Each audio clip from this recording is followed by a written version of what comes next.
Good morning and welcome to your breakfast show, Rise with CUMT Television, Channel 44. I am your presenter, Tamba Stephen Komba.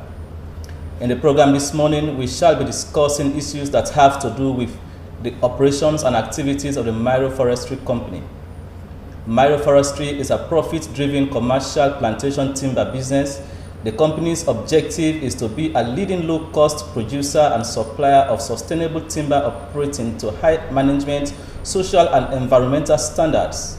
The company in recent time has been supporting farmers, provide literacy training for its staff, and embark on some community development projects in its operational areas. These, among other issues, we shall be discussing in the program this morning. And to help me do this, I have with me in the studio the social manager, Aruna Bangura. Good morning and welcome to the program, sir. Good morning, Mr. President. Good morning, viewers. Right. Before we start the conversation, let's have the quote of the day, which says, "The emphasis placed by companies on corporate social responsibility symbolizes the recognition that prosperity is best achieved in an inclusive society."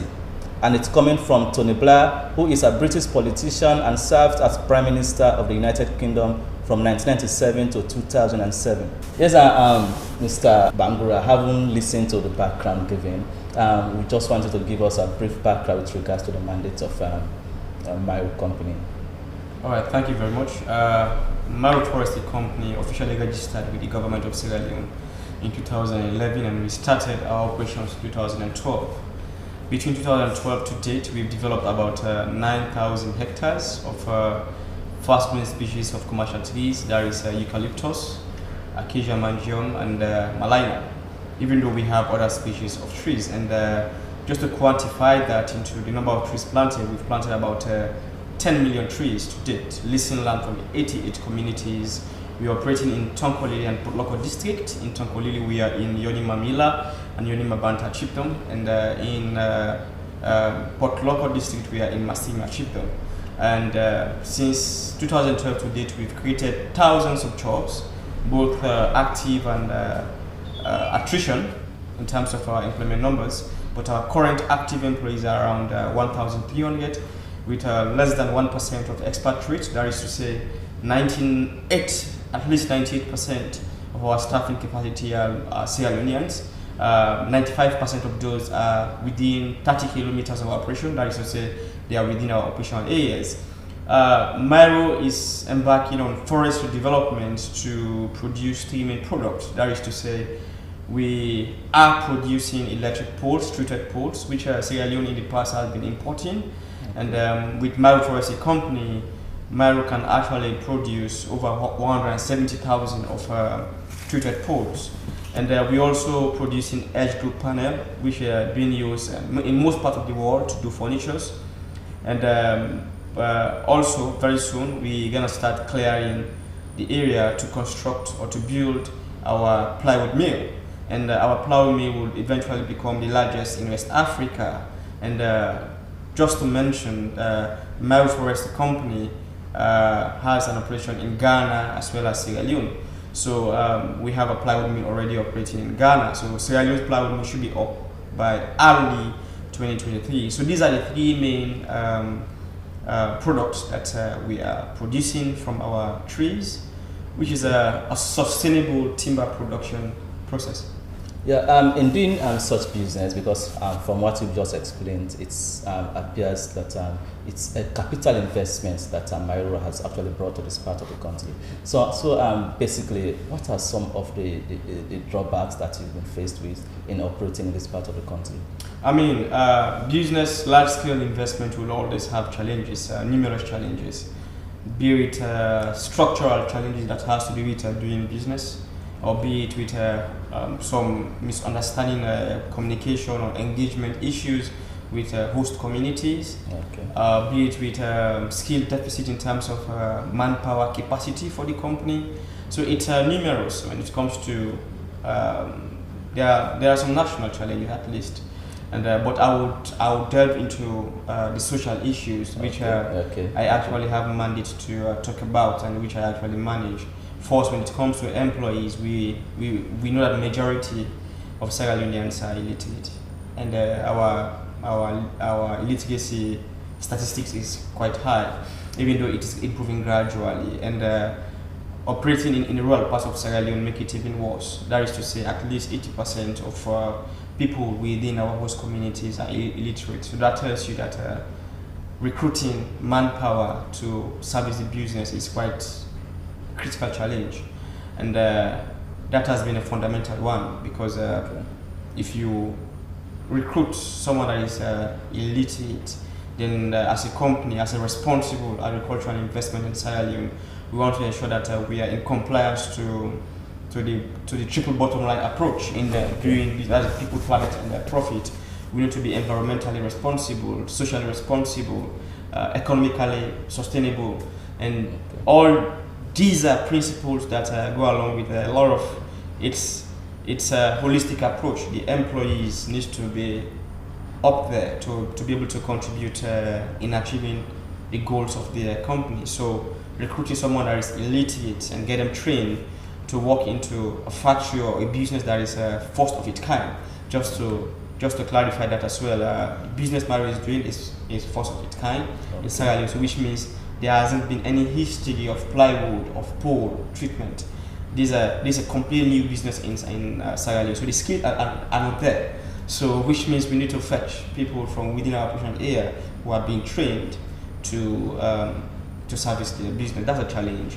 When it comes to land acquisition, of course, we are trying to be very, very much responsible. We use what we call an FPIC approach, free prior informed consent, in our land lease process, and that is a big challenge because most of the land in the provinces are not documented. They are not tenure rights can be traced through customary system, wherein people just say, okay, I own this piece of land and it is not documented. Okay. So as an investor coming in to lease land from in that situation, it's quite difficult because the maps are not there, the data isn't there. So leasing land from landholding families, sometimes there are conflicts within landholding families, there are conflicts between communities. So as an investor, you need to take time, especially in fulfilling the FPIC requirement for you to be able to lease land. So even sometimes, and trying to get the consent of every member of the landholding family is quite difficult. I think that's another challenge. Yeah, in your statement, you just mentioned that you do lease land from the landholding family, which means that it's like you are going to occupy the land for a length of time. Basically, what's the understanding between the company and that of the landholding families? First of all, our land lease period is in threefold. The total lease is around 49 years. However, the lease states that the land is leased for a first phase, which is 28 years. So the company would have like a 4 rotation period, because our trees will take between 0 to 7 years for them to be mature for harvesting. And so 7 times 4 would give you 28 years. So the first phase is 28. Then the community landholding family now will have an option either to renew the lease or not to renew the lease for another period of 21 years. Okay. That would take us to 49 years. And then there is an option for renewal for another 8 years. So there are 3. So I would say, yeah, that's the period for our lease. This actually bring about the question of that which has to do with your office and being the social manager. Yeah. So just tell us something about your office. As a social manager, I have key strategic functions. That is to say, 1, I need to ensure that the company acquire land within a responsible land governance principle, which is FPIC, free prior informed consent. Ensure that the communities are properly informed and they are consented, especially landholding families, to lease the land. And so I must make sure that there are areas to plant our trees. I'm also responsible to manage the company's community development action plan, which is part of our CSR. Just to note, and your corporate social responsibility. Corporate social responsibility, okay. And also I'm responsible to manage external engagement and communication with host communities. And in extension to that, I also manage the company's grievance mechanism procedure, because we do have a very good grievance mechanism procedure. Wherever there is engagement with community or between or among people, you must expect some misunderstanding, conflict. So we do have a clear grievance mechanism procedure in place to manage that. So I'm also in charge of that. So in a nutshell, what's the composition of that grievance and redress mechanism? We have a process which I would explain. The process is if someone is aggrieved, if a community is aggrieved, whatever set of people that are actually aggrieved, the first step is to verbally or in written complain to the company. Through my office, I have community relation officers, and we say verbally because not everyone, like I mentioned earlier, can read and write. So which means if someone is aggrieved in a community, the person has the option to complain. Once you complain, we hand out a letter which is to acknowledge your complaint. Then the CLO, a designated person from the company, will do an investigation into the matter, the issue, and then communicate findings to me. Then we discuss possible resolution, which the aggrieved party must be consented to. And once that resolution is reached, we try to kind of close it. And where a resolution cannot be reached, I'm the social manager, I have a boss, I have the business operations manager, you have the general manager.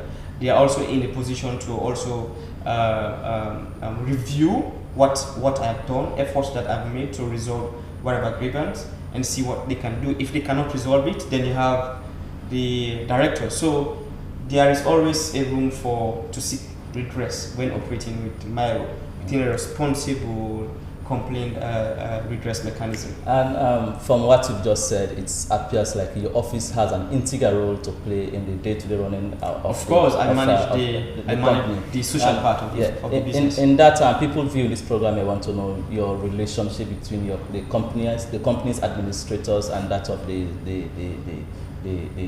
people, the publics that the company deals with, because you are now serving as a conduit between the public and that of the company's administration. I think as a company, our employees are expected to act within the principles and the community engagement guidelines which we have set to ensure that we are responsible. We satisfy environmental social governance principle. And in that, so every employee, from the general manager right through all head of departments to employees working for Milo, everyone must respect that. It is a company policy. The company is committed to that, so as everyone working for the company. So I would say the relationship is just as good as our principles, and it's just as good as our practice. We cannot be perfect in what we do. There will always be room for improvement, but I think so far so good, I would say. Okay, you have a very good cordial relationship, sure, even with the communities that you are dealing with. Sure, okay. We have in 88 communities, and I think we are operating peaceably. Okay, can you name some of those communities for the benefit? Yeah, like you have the 4 set of communities: the Rianka, Rungola, Masetle, Makumba, Mamorka, Masete. You can go down to the new areas in Masimra, the Mayula, Yanabe, Marindi, Chindukomtugi. You can go to the other part of Leone. I can. You are very familiar with these places. I can name all of I'm baffled. I don't even know those places. I can name the 88 communities. Okay. Yeah. And basically, how often do you normally does your office receive complaints from the public? In the past, when we started, we had a suggestion box, which is common in most parts of the world. If you go to offices and wherever, and also people have the option to also write letters during their complaints, but that is too formal. So sometimes when our CLOs move around, community liaison officers, they receive verbal complaints from community people. Okay. And let's say if something that they do not want to discuss with the CLOs, there are stakeholders. You have the paramount chief, you have the MPs, you have local stakeholders who they can confine in to explain whatever grievance that they have. However, that as well is not has not been giving us. There are certain grievances that are not coming through. So as a company, what we've done is that every quarter there's a quarterly meetings with all the communities to say, okay, for the last 3 months, what's your problem? What are your issues? And we try to record those issues and escalate them with management. Management, we look at them. There are some that most time people complain what is request to be a grievance. Like for example, my road is not fixed, we do not have school. Those kind of things, those are requests. Those are things that you want the company to do for you. But however, we do meet with communities once in every quarter, and we started in 2021, and it is actually helping us in ensuring that our grievance mechanism process is inclusive of everyone, because that's key to ensure that everyone who is within our operation or who is affected by our operation has the option to complain whatever that is not good, or whatever dissatisfaction or concern that the person may have.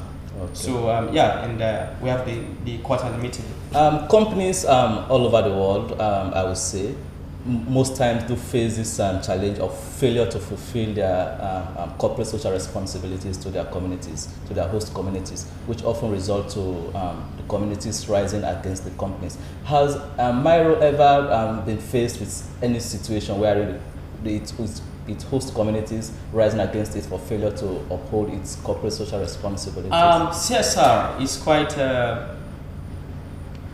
it's a discourse that is most times misconstrued by maybe some companies, some host communities, some stakeholders, but there has been a lot of discussion around it, what should be considered as a corporate social responsibility.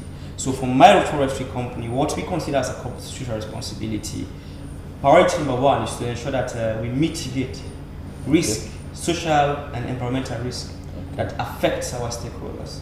All right. And as well as we mitigate any risk to our economic sustainability. So the three bottom line approach in ensuring that we remain responsible and sustainable in terms of what we do governs our CSR principle. So generally we try to mitigate these risks. There are social risks, for example. There are environmental risks. So as a company, number one, when we say CSR, to Myro Forest Company, it means mitigating risk that has to do with social, environmental, and economic sustainability.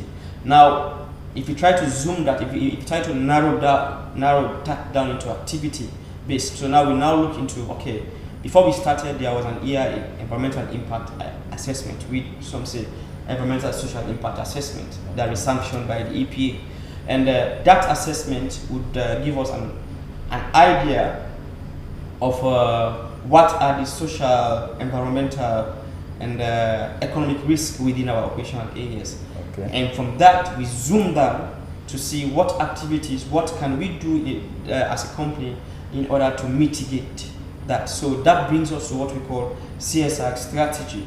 So we have a CSR strategy which we plan in every 3 years. So our CSR strategy will now undertake critical priority areas from the result that we obtain from our ESRA on what we can invest in.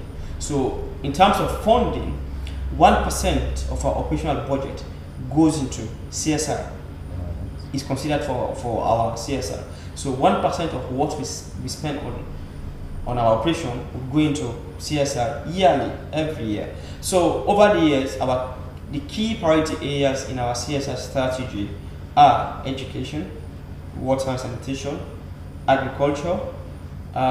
These are the critical areas. Okay, so how far have you been pushing for the fulfillment of those priority areas? So for education, for example, before the government introduced the free education system, and for secondary school, we used to give out scholarships to pupils within our operational area. As at 2018, we had about 400 scholarship beneficiaries, secondary school scholarship beneficiaries, probably the highest by then in the district, Tonkodili. Okay. And besides that, we have been giving out tertiary education scholarship to deserving pupils. our students who would have gained admission to various universities. In fact, in 2021, we gave out about 10 scholarships. We have people doing law, agriculture, public health, various disciplines. And in commitment to that, I think we are trying to strike a partnership with Canadian University now of modern technology Of course, to see how best we can strengthen our support in building the local capacity to education. So next year we have to spend big time, over $30,000, in ensuring that not only getting a college degree, but getting a college degree that actually means a lot to the company and to Sierra Leone. So we are looking at striking a partnership with Canadian College to develop a curriculum that addresses the skill deficit within our operation. Okay. And that is very, very critical. Yes. Education has been a critical point in our CSR. Then when you go to water and sanitation, between 2017 to date, we've dug about 14 boreholes across various communities. That's huge. Yes, 14 boreholes. And for CSR, we started our agricultural CSR project in 2018. We supported 3 communities with 10 hectares each. 3 communities, that's 30 hectares. In 2019, we scaled it up to 70 hectares, benefiting 7 communities, 10 hectares each. In 2020, we scaled it up to 10 communities, and in 2020, we're doing 10 communities. And when we say agricultural support, we provided a tractor. For most of these communities, they've never seen or never had any mechanized farming in these communities. So Myro was forced to take a tractor to introduce that to them. So we do land preparation, we provide the fertilizer and do seeds, improve seed varieties for these communities, and also extension service to ensure that we guide them on how to do improve farming practices. So what happens to the produce that they get at the end of the harvesting period? We expect that, because first of all, our support is not enough to address the food security situation in those communities. And so we need to manage the expectation part of it. And we need to be very, very clear. Myro cannot support communities to grow all what they consume throughout the year. So what we can do, we know that we identified that most communities struggle with a seed bank. They don't have seeds. And sometimes if they do have access to seed, they need to get it through loan scheme from retailers who would go to these communities at a very exorbitant interest rate. And when the farmer cultivates and harvests, you see that everything goes back to the retailer. So that was a critical thing. So as a company, we say, okay, our support, agriculture support, should serve as a means by which communities can have a seed bank. So when we support you, we expect that part of your harvest is kept for subsequent production years. That's our agriculture strategy. Yeah, in all of what you've mentioned, it's like Myro is actually doing great in terms of fulfilling its corporate social responsibility to its host communities. But all of this requires education, and your office has a key role to play in that. How often do you normally engage the communities in educating them about the operations of the company, the activity that it's embarked on to the public, and so on and so forth? One strategy which I introduced in 2018, because I started working for the company in 2017. So 1 year later, I introduced what we call the multi-stakeholders forum meeting. Okay. The multi-stakeholders forum, we have what we call stakeholder mapping. In our stakeholder mapping, and that's where we try to see, okay, look, who are the stakeholders in our business? Who are the people, society, community, or wherever they are affected one way or the other by our business. So we try to segment that into various fabrics, various fractions of society, be it local leaders, traditional leaders, religious leaders, landholding family heads, the civil society, the media. So we have what we call stakeholder mapping. Each of these groups that I have mentioned, each of these sections that I have mentioned, would have someone representing them into the multi-stakeholders forum meeting. The multi-stakeholder forum meets 9 times in a year, once in every month during the dry season and every second month during the rainy season. The purpose is to meet and discuss issues that affect our operation, complaints that they have been receiving, so we try to educate them. On top of that, like I just mentioned, quarterly we have a grievance mechanism meeting with every community, with communities that we operate in. So we use those meetings to also educate, provide update about the company and receive feedback from communities. Myro Forestry is an afforestation company that operates forest plantations in Ghana and Sierra Leone. The company is managing a business that replants degraded lands and offers income opportunities to the communities living in its operational areas. The sawmills department, according to the business operations manager Lyrics Dupa, is first of its kind in the country that produce and process timber locally, and the training, he said, will help the staff to use the sophisticated machines effectively. They will be skilled, and when we get to the next phase, we're going to open up the plywood mill. These individuals, the opportunity is there for them to move them into the plywood mill. And what makes it exciting, if we do identify individuals that are now being trained, once our plywood mill is up and they move, that opens up opportunities again in the sawmill. So we train and develop, train and develop, train. Balakrishman Velosamy, the wet mill manager, explains some of the benefits the company and the staff stand to gain at the end of the training. It's very difficult to observe that details and technical things because of they are the first time they came for training for working. So they have to understand the process and the technical ways. It's little bit very difficult, because it will take months, maybe 3 months or 6 months. They will improve their skills. Suddenly they can't keep everything in the mind. Aruna Bangura, the social manager of Myro Company, noted that the company recognizes the skills deficit in Sierra Leone, and the company is ready to use pedagogy approach in building the capacity of Sierra Leoneans in acquiring the necessary expertise to run the company. And I think it's a win-win. We would be building the capacity of locals, of Sierra Leoneans, who form core part of the business. To the company, I think it's a huge part, because we don't need to bring in expatriates. By the way, we just have one expatriate for that component, and his role is to lead a team of locals, a team of Sierra Leoneans, people who we are recruited within our operational areas to actually run those machines, to actually do the production, engage in the production. He, the expatriate, is just there to train and develop local capacity. Some of the trainees expressed thanks and appreciation to Myro for the training, adding that the training has helped to open their horizon. I have learned a lot. Now I can effectively operate several machines, such as the FJ Press 1. I can stack boards properly. I know the difference between good and bad boards. Well, I appreciate very much, because ever since I appreciate Myro for the training. This is the first time to see some of these machines. I am so grateful to Myro.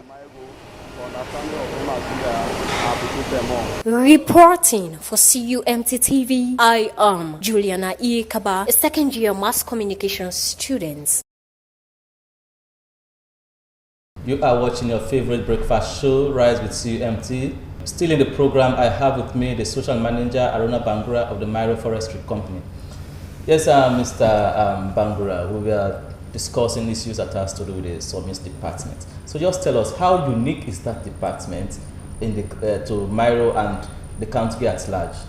The wet mill, called sawmill, yeah, that's what brings money to the company. That's what helps us to recover our investment, and we add value to the timber that we produce from our forestry plantation.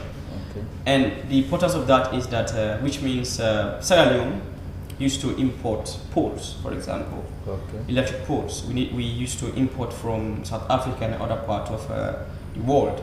So which means we will take the Leone's currency to South Africa and change it in USD, and that will devalue our currency.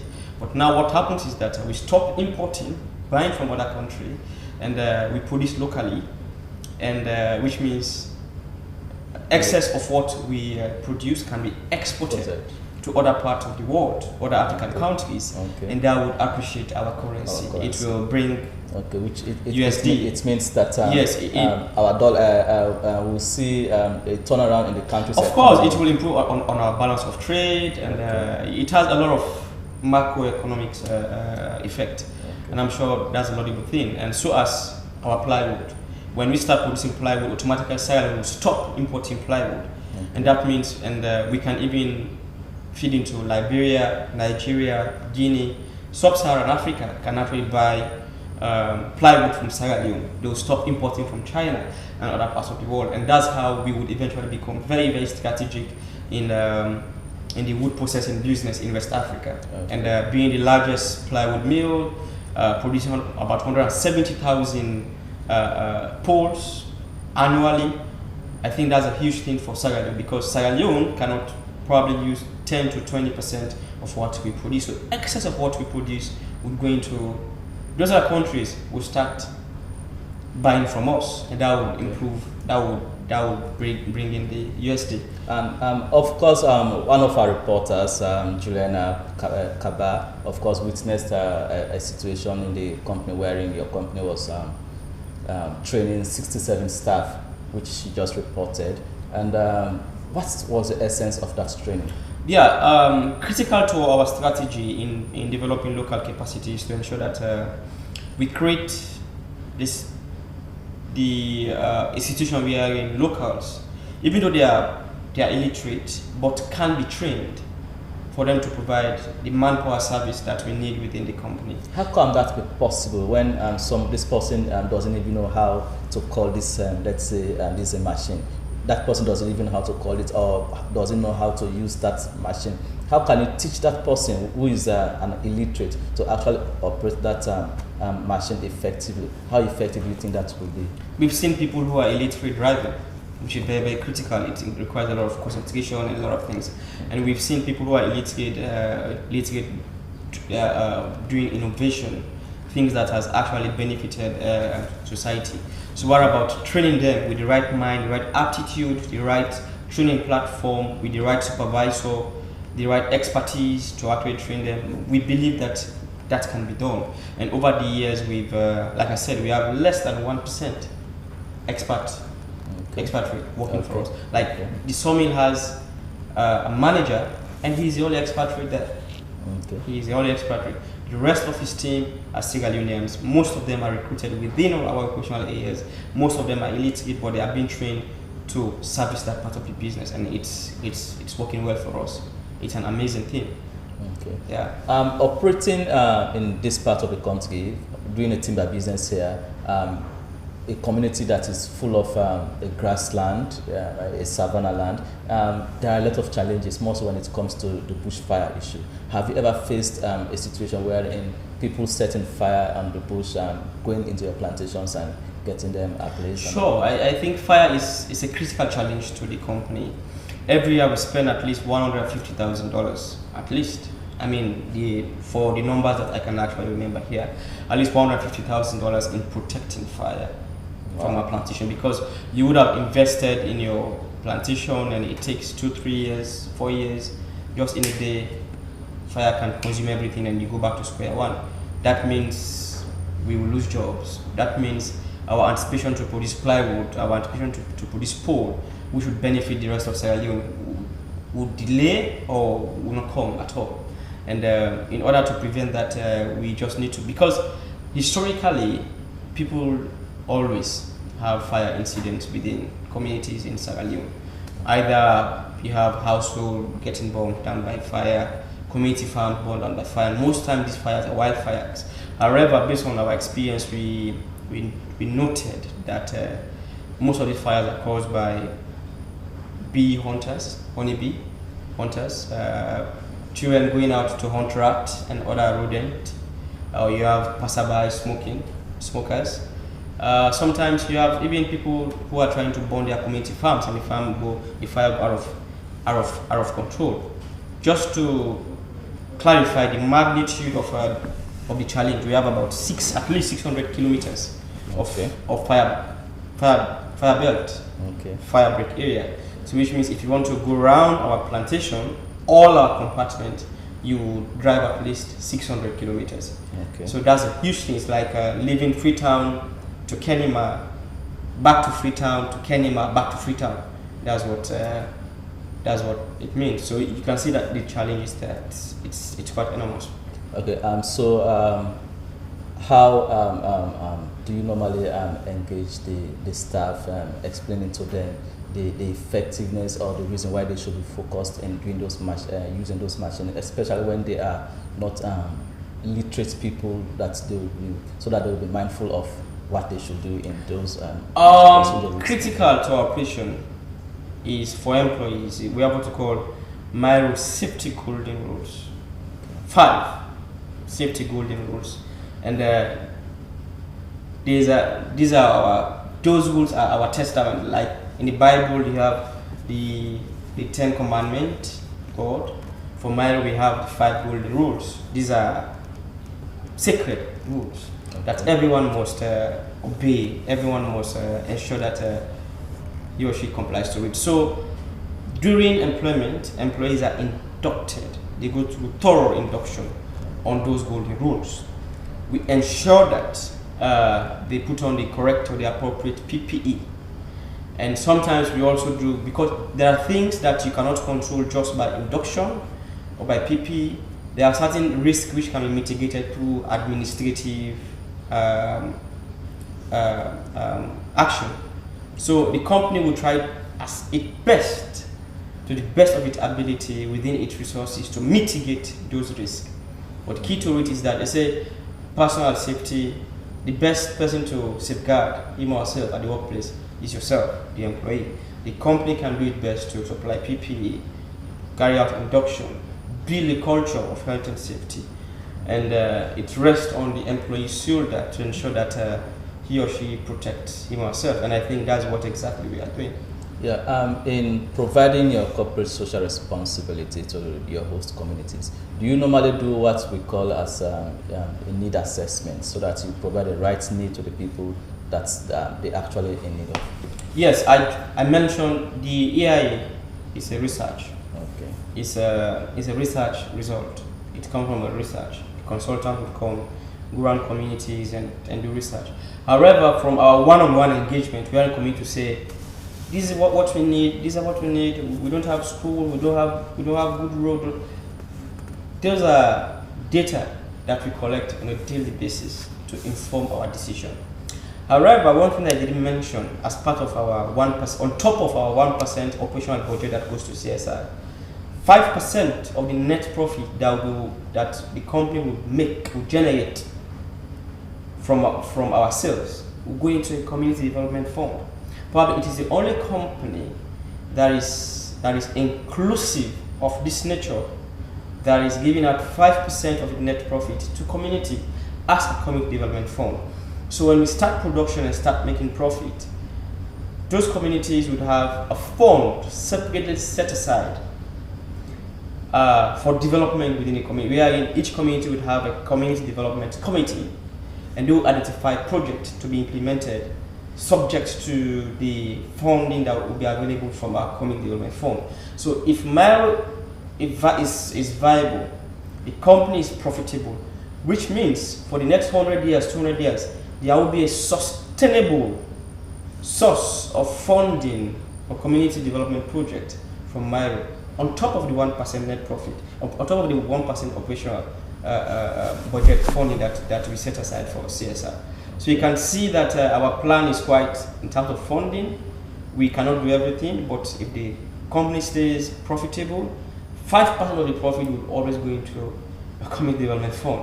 Yeah. I'll hold on to you for a while. Before we go, what would be your closing message for your host communities, your employees, and that of the general public? What I want to say is that Myro Forestry Company is here to operate and stay for good.